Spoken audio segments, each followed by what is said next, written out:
আজকে তোমাদের জন্য ভীষণ মজার একটা নিরামিষ রেসিপি নিয়ে আসলাম, সেটা হচ্ছে আলুর দম। তবে এই আলুর দমটা কিন্তু নর্মালি নয়, একটু অন্যরকম আলুর দমটা বানাচ্ছি, ভীষণ মজার হয়। তার সঙ্গে সম্পূর্ণ নিরামিষ, কোনো রকম পেঁয়াজ রসুনের ইউজ নেই, তাই পুজোর ভোগে অথবা নিরামিষের দিনে তোমরা খুব ইজিলি এই রেসিপিটা বানিয়ে নিতে পারবে। নমস্কার বন্ধুরা, বাংলা রান্নাঘর চ্যানেলে তোমাদের সবাইকে স্বাগত জানিয়ে আরও একটা নতুন রেসিপি নিয়ে চলে আসলাম। আজকের রেসিপিটা তো প্রথমেই বললাম আলুর দম, তবে এটা কিন্তু স্টাফ আলুর দম। খুবই মজার হয় নিরামিষের দিনে বানিয়ে নিলে, আর অন্য কোনো কিছুরই কিন্তু দরকার পড়বে না এইরকম একটা রেসিপি থাকলে। তাহলে আর কথা না বলে চলো সরাসরি আমরা রেসিপিটা শুরু করে দিই। স্টাফ আলুর দম বানানোর জন্য সবার প্রথমে আমার লাগবে আলু। এখানে আমি মিডিয়াম থেকে একটু ছোট সাইজের আলু নিয়েছি, তবে তোমরা মিডিয়াম সাইজ বা বড় সাইজের আলু দিয়েও করতে পারবে। আমি একই সাইজের আলুগুলো নেওয়ার চেষ্টা করেছি। এবার আলুগুলোকে চোচা ছাড়িয়ে নিচ্ছি। একদম গোল গোল আলু না নিয়ে একটু লম্বা শেপের আলুগুলো নিলে কিন্তু এই রেসিপিটা অনেক ভালো হয়। এবার সবগুলো আলুকে চোচা ছাড়িয়ে নিতে হবে। এক এক করে আমি সবগুলো আলুর চোচা ছাড়িয়ে নিচ্ছি। আর এইদিকে বাইরে হচ্ছে ভীষণ জোরে বৃষ্টি, যেই কারণে হয়তো একটু তোমরা বৃষ্টির আওয়াজও পাচ্ছ। এইদিকে দেখো আমার আলুগুলো চোচা ছাড়িয়ে নেওয়া হয়ে গেছে। এইবার আলুর এই একদিকের মাথাটা আমি অল্প করে কেটে নিচ্ছি। আর এইগুলো কিন্তু আমি ফেলবো না, এইগুলো আমার পরে কাজে লাগবে। সবগুলো আলুর মাথা অল্প অল্প করে কেটে নিয়েছি, তবে এক সাইড থেকেই, কিন্তু দু সাইড থেকে কাটার দরকার নেই। এবার যেই সাইড থেকে আমরা কেটে নিয়েছিলাম সেই সাইড থেকে কোনো একটা চামচ বা এই আলুর পিলার যেটা হয় সেটা দিয়ে এইভাবে করে দেখো আমি কিন্তু এই মাঝখানটা ফাঁক করে নিচ্ছি। পুরো আলুর ভেতরটা আমি সুন্দর করে একটা ফাঁক করে নেব। আর ভেতরের আলুটা যে বের করছি সেটা কিন্তু ফেলার কোনো দরকার নেই, এটা দিয়েই কিন্তু স্টাফিং তৈরি হয়ে যাবে। এক এক করে এদিকে আমি সবগুলো আলুকে এভাবে করে কেটে নিচ্ছি। আর এই কাজটা করার সময় একটু সাবধানে করবে, নয়তো অনেক সময় হাতে লেগে যেতে পারে, তাই একটু সাবধানে সবগুলো আলুকে এভাবে করে কেটে নিতে হবে। দেখো আলুগুলো আমার তৈরি হয়ে গেছে। এইবার আমি এই যে আলুর ভেতর থেকে বের করেছি এইগুলো দিয়ে কিন্তু আমি স্টাফিং তৈরি করব। তাহলে চলো শুরু করা যাক রান্নাটা। সবার প্রথমে একটা শুকনো মশলা তৈরি করব। তার জন্য শুকনো কড়াইয়ে 3টা শুকনো লঙ্কা, হাফ তেজপাতা, কয়েকটা গোটা গরম মশলা যার মধ্যে আছে লং, দারচিনি এবং এলাচ, তার সঙ্গে দিয়েছি গোটা মৌরি 1 চামচ, গোটা জিরে 1 চামচ। ধনে থাকলে গোটা ধনেও কিন্তু এর মধ্যে 1 চামচ অ্যাড করা যাবে, অনেক সুন্দর ফ্লেভার আসবে। তবে গোটা ধনেটা আমার কাছে ছিল না, তাই এখানে আমি স্কিপ করেছি। এবার সব কিছুকে একটু ভেজে নিচ্ছি। খুব বেশি করে কিন্তু ভাজার দরকার নেই, একটু কালারটা চেঞ্জ হয়ে আসবে সেই পর্যন্তই আমি ভেজে নেব। ভাজা হয়ে গেছে। এবার এই মশলাটাকে নামিয়ে আমি কিন্তু ঠান্ডা করে গুঁড়ো করে নেব। এখানে আবারও আমি কড়াইটা বসিয়ে নিয়েছি, এর মধ্যে বেশ খানিকটা রিফাইন অয়েল গরম করে নিয়েছি। এর মধ্যে এক এক করে আলুগুলো দিয়ে দেবো, যেগুলো আমি রেডি করে রেখেছিলাম। তবে সবগুলো তো একসঙ্গে হবে না, তাই এখানে আমি প্রথমে কয়েকটা দিয়েছি, সঙ্গে অল্প করে একটু লবণ অ্যাড করেছি। এবার এগুলোকে ভেজে নিচ্ছি। তোমরা চাইলে এর মধ্যে সামান্য একটু হলুদ গুঁড়োও কিন্তু অ্যাড করতে পারবে। এই আলুগুলোকে এবার লাল লাল করে ভেজে নিতে হবে। তোমরা চাইলে এখানে ডুবো তেলে একসঙ্গে সবগুলো কিন্তু ভেজে নিতে পারো, যদি তেলের পরিমাণটা একটু বেশি করে দাও। তবে আমি এখানে দুবারে সবগুলো আলুকে ভেজে নিয়েছিলাম। প্রথম ব্যাচেরগুলো বেশ সুন্দর করে ভাজা হয়ে গেছে। দেখো এরকম ভাজা হলে তেল ছড়িয়ে ছড়িয়ে উঠিয়ে নিতে হবে এক এক করে আলুগুলোকে। সবগুলো আলু ভাজার পর সেকেন্ড ব্যাচে আমি বাকিগুলো দিয়ে দিয়েছি। এইগুলোকেও সেম পদ্ধতিতে লাল করে ভেজে উঠিয়ে রাখবো। এই আলুর দমটা কিন্তু খেতে ভীষণ মজার হয়। রেগুলার আমরা নিরামিষের দিনে আলুর দম বানিয়ে থাকি, মাঝে মধ্যে এইভাবে করে বানিয়ে দেবে, ভীষণ ভালো হয়। এইদিকে দেখো ভাজা মশলাটা ঠান্ডা করে আমি কিন্তু গুঁড়ো করে নিয়েছি। এবার এই মিক্সির বাটিতেই নিয়েছি কয়েকটা কাঁচা লঙ্কা, কয়েক টুকরো আদা, তার সঙ্গে কয়েকটা কাজু বাদাম, সঙ্গে অল্প কিশমিশ। টেস্টের জন্য কিশমিশটা অ্যাড করলাম, বেশ ভালো হয়। অল্প জল দিয়ে পেস্ট করে নেব। এদিকে ততক্ষণে আলুগুলো কিন্তু আমার ভাজা হয়ে গেছে। এই আলুগুলোকেও আমি তেল ঝরিয়ে ঝরিয়ে উঠিয়ে নিচ্ছি। আর আলুগুলো ভাজার পর দেখতে কি সুন্দর লাগছে না? এটা কিন্তু খেতেও ভীষণ মজার। এইবার আমি আলুর পুর তৈরি করব, তাই তেলের পরিমাণটা কম করে দিলাম।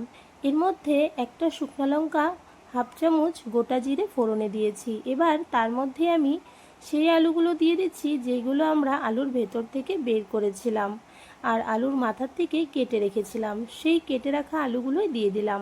এটা দিয়ে কিন্তু পুরটা তৈরি হয়ে যাবে। তার সঙ্গে অল্প একটু লবণ আর অল্প একটু হলুদ গুঁড়ো অ্যাড করেছি।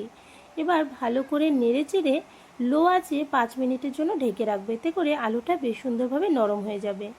5 মিনিট পর ঢাকাটা খুলে দিলাম। এর মধ্যে কয়েকটা কাঁচা লঙ্কার টুকরো অ্যাড করেছি। তার সঙ্গে যেই মশলাটা আমি ভেজে গুঁড়ো করে নিয়েছিলাম তার থেকেও 1 চামচ অ্যাড করে দিলাম। আর অন্য কোনো মশলা কিন্তু এখানে আমি আর অ্যাড করছি না। এই ভাজা মশলাতে কিন্তু খুব সুন্দর একটা ফ্লেভার আসবে, তাই আর কোনো মশলা অ্যাড করারই দরকার নেই। আবারও নেড়ে চেড়ে 2 মিনিটের মতন লো আঁচে ঢেকে দিচ্ছি। 2 মিনিট পর ঢাকনাটা খুলে নিলাম।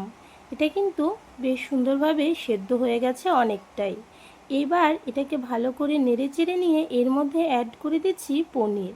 এইখানে আমি 100 গ্রামের মতন পনির নিয়ে সেটাকে হাতে ভালো করে গুঁড়ো করে নিয়েছি, যতটা সম্ভব ভেঙে গুঁড়ো করে নেওয়া যায় করে নিয়েছি। এবার সেই পনিরের গুঁড়োটা অ্যাড করে খুব ভালো করে মিশিয়ে নিচ্ছি। তোমরা চাইলে পনিরটা স্কিপ করতে পারো, অথবা যদি ঘরে থাকে তাহলে পনির অবশ্যই অ্যাড করো, বেশ ভালো হয়। পুরটা কিন্তু রেডি হয়ে গেছে, নামিয়ে রাখছি। পুরটা নামিয়ে ঠান্ডা হওয়ার জন্য রেখে দিয়েছি।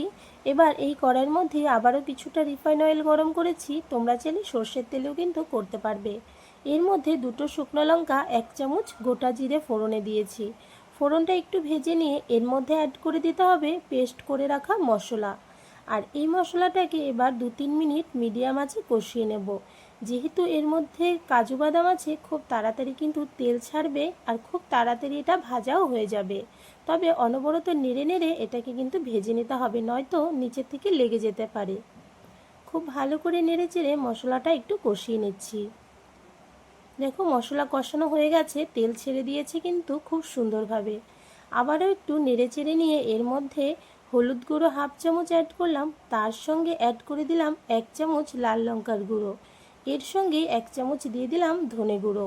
তবে জিরের গুঁড়োটা অ্যাড করব না, কেননা সেই ভাজা মশলায় আমি কিন্তু জিরেটা অ্যাড করেছিলাম, যেটা গুঁড়ো করে রেখেছি, তাই এখানে আর জিরের গুঁড়ো অ্যাড করার দরকার নেই।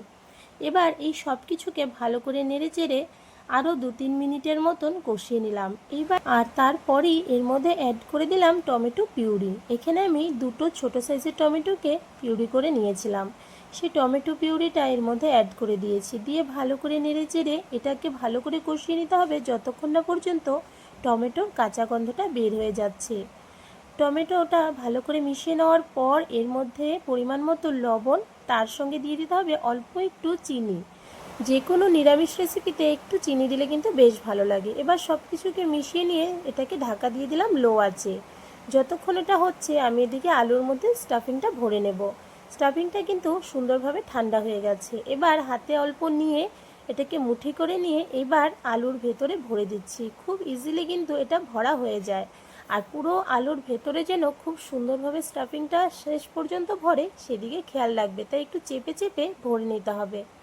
এক এক করে সবগুলো আলুর মধ্যে আমি স্টাফিংটা ভরে নিচ্ছি। এটা কিন্তু খুব তাড়াতাড়ি হয়ে যায় আর করতেও বেশ ভালো লাগে।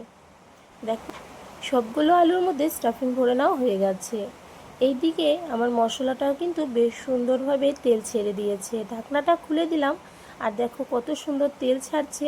মশলাটা কিন্তু বেশ সুন্দরভাবে কষানো প্রায় হয়ে এসেছে।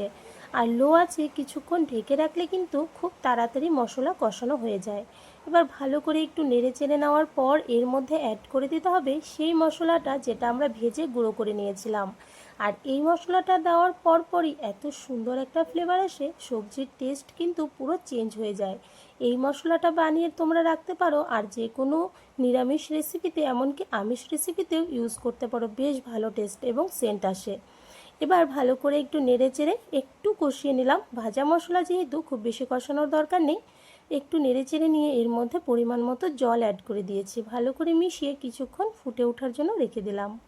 এদিকে দেখো ঝোলটা বেশ সুন্দরভাবে ফুটছে। আবারও একটু নেড়ে চেড়ে নিয়ে এদিকে এবার আমি স্টাফ আলুগুলো দিয়ে দিচ্ছি এক এক করে। এবার আলুগুলো দেওয়ার পর ভালো করে নেড়ে নিয়ে এটাকে আরও কিছুক্ষণ ফুটিয়ে নেব।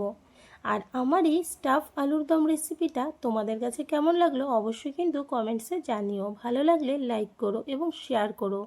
আর এই চ্যানেলে যদি নতুন হয়ে থাকো, চ্যানেলটা সাবস্ক্রাইব করে আমার পাশে থেকো। চ্যানেলটা সাবস্ক্রাইব করে নিলে কিন্তু যে কোনো নতুন ভিডিওর আপডেট তোমরা সবার প্রথমে পেয়ে যাবে। এদিকে দেখো ঝোলটা কিন্তু খুব সুন্দরভাবে ফুটে গেছে এবং বেশ সুন্দর গাঢ় একটা গ্রেভি হয়েছে। সবশেষে নামানোর আগে উপর থেকে অল্প ঘি ছড়িয়ে দিলাম। এবার ভালো করে নেড়েচেড়ে নামিয়ে দিলেই কিন্তু একদম রেডি। নিরামিষের দিনে এরকম একটা রেসিপি থাকলে কিন্তু ভীষণ মজার হয়। এই রেসিপিটা কিন্তু দেখতে যতটা মজার, খেতেও ভীষণ মজার। তোমাদের কাছে যদি রেসিপিটা ভালো লেগে থাকে অবশ্যই একবার বানিয়ে দেখো, আশা করছি ভালো লাগবে। আর এরকমই আরও একটা নতুন রেসিপি ভিডিও নিয়ে তোমাদের সঙ্গে আবারও দেখা হবে। আজকের জন্য বাই বাই।